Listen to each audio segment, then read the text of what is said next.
Bonjour à toi et bienvenue dans cette nouvelle vidéo. Alors aujourd'hui on va voir ensemble la fiche d'opération standardisée barre EN105 qui concerne l'isolation des toitures terrasses. Donc toujours pareil, le secteur d'application concerné c'est les bâtiments résidentiels. Et donc mise en place en toiture terrasse d'un doublage extérieur isolant.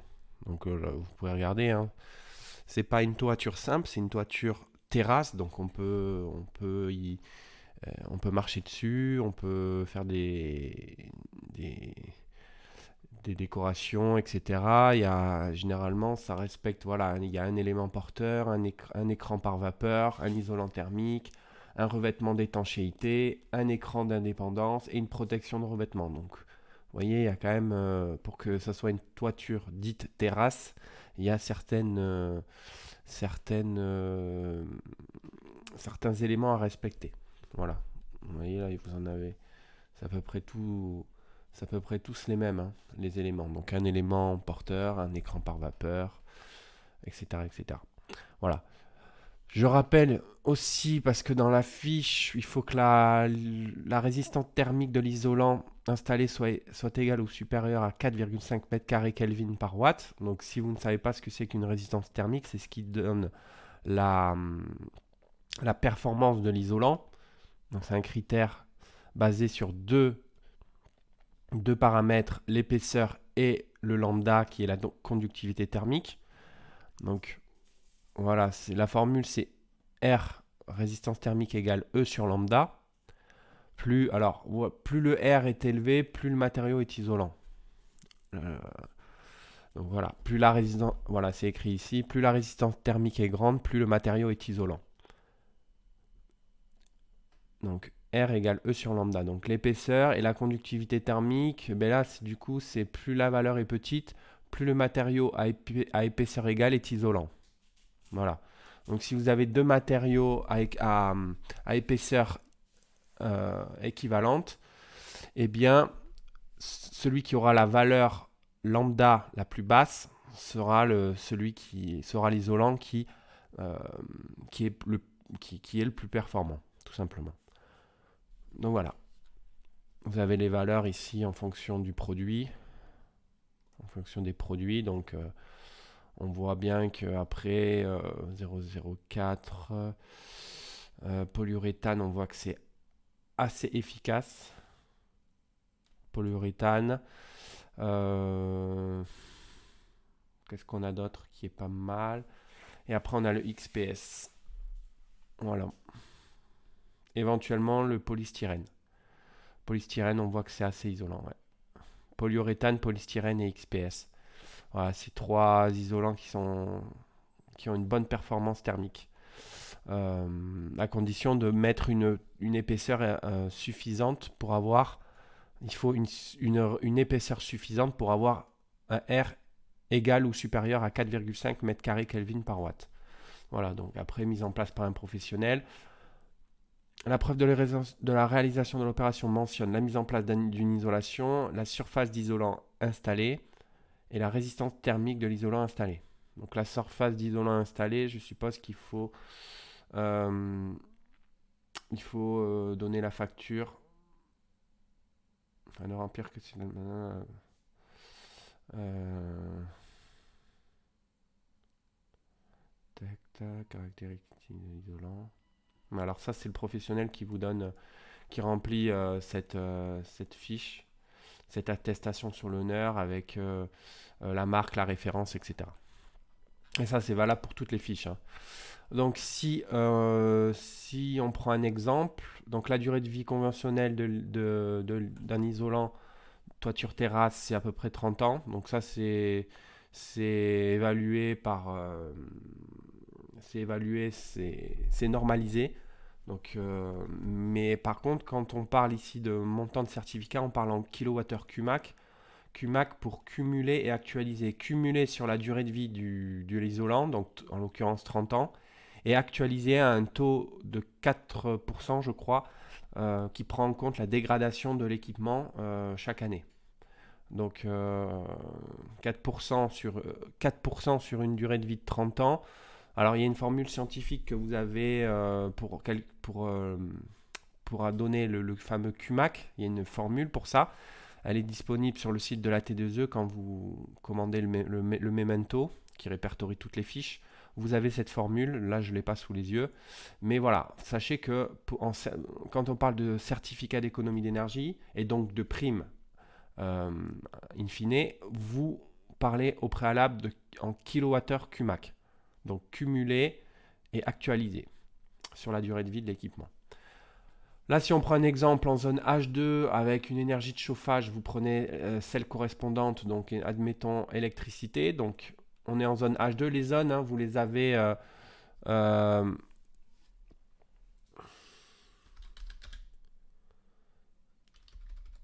zone géographique.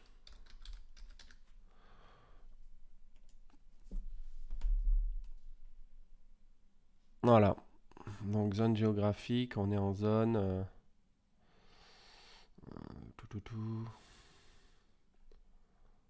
sans zone E. Non, c'est zone climatique, pardon. Ouais, zone climatique. Ouais, on a à peu près trois zones. Donc la zone méditerranéenne, la zone H3, la zone méditerranéenne H3, la zone continentale, c'est la zone H1, et la zone atlantique, quoi, on va dire ça comme ça, H2. Ou la zone ouais, atlantique. Donc trois zones. Bon, après, chacune d'elles se divise en plusieurs sous-parties. Par exemple, la H2 se divise en H2.1, H2.3, H2.4, etc. H2, H2.1, H2.2, H2.3, H2.4, etc. En fonction de là où vous habitez. Mais nous, on prend que les principales, donc H1, H2, H3. Là, on va se dire qu'on prend la zone H2 pour une énergie de chauffage et d'électricité. Et on va multiplier par l'isolant installé. Et non pas commandé.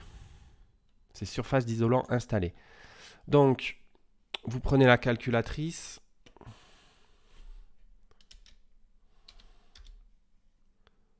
Voilà. Mettons, vous installez 100 mètres carrés d'isolant. Donc, vous faites 1200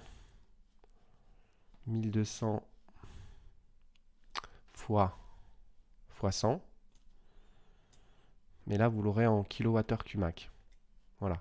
Sauf que nous, alors, vous pouvez appeler des acteurs du dispositif tels que, je sais pas moi, Total, EDF, GDF, Certinergie et j'en passe, GOPLC, etc. Tous ces acteurs peuvent vous proposer un chèque énergie, mais il est basé sur leurs critères de prix. Donc, ça peut varier entre chaque acteur de l'ordre de plusieurs dizaines de pourcents. 10, 15, 20% parfois peuvent fluctuer entre une proposition chez un acteur X et chez un acteur Y. Donc faites attention pour pour avoir une idée la plus juste possible. Je vous conseille de vous baser sur le prix du marché. Pour ça, le ministère a délégué la gestion de l'offre et de la demande des certificats d'économie d'énergie à une plateforme de gestion et elle s'appelle la plateforme du registre EMI. C'est une plateforme qui est méconnue, mais pourtant elle est officielle, elle est contrôlée par le ministère. C'est elle qui enregistre les acteurs du dispositif et c'est là que se passent les transactions entre les offrants et les demandeurs de certificats. Donc les transactions entre chaque certificat d'économie d'énergie se font par le biais de cette plateforme-là. Donc ici, vous allez dans données mensuelles. Si vous rentrez dans les critères de C2E précarité, je le mets dans la description de cette vidéo parce qu'il faut respecter certaines conditions de ressources, mais vous avez une bonification, c'est-à-dire que sur les 120 ici, sur les 120 kWh QMAC, vous pouvez multiplier par 2 ce montant.